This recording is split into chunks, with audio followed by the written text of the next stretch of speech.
Раньше, в старину, девушки сами вышивали, да, для себя изделия, вышивали для будущего мужа изделия.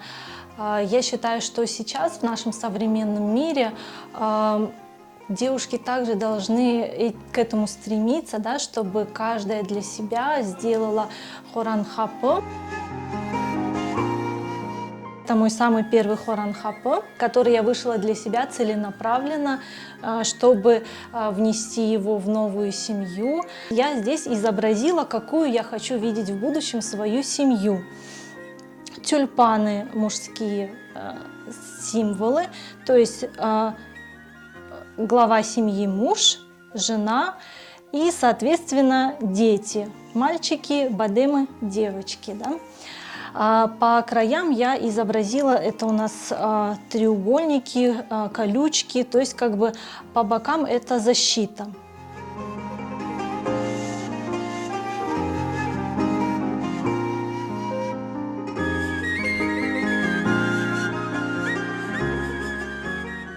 Вышивка мне по духу приходится в плане того, что у меня есть такие черты, как усидчивость, терпение, поэтому каждый стежок мне дается очень легко, и как бы он сам по себе ложится.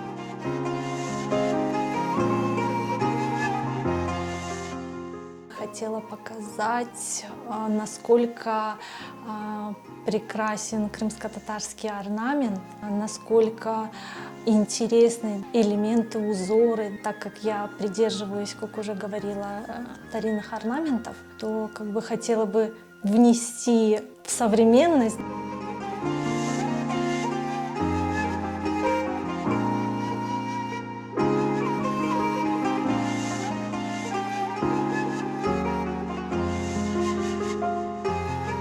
Не так много, по моим наблюдениям, бисер использовался в изделиях, поэтому я больше придерживаюсь старинным, так сказать, канонам.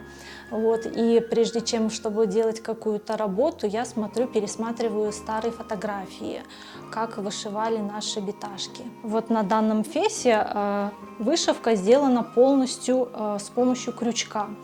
Я, скажем так, совместила современную вышивку с крымско-татарским, да, то есть, используя современный вид техники, я сделала крымско-татарский фес, так сказать, стилизованный.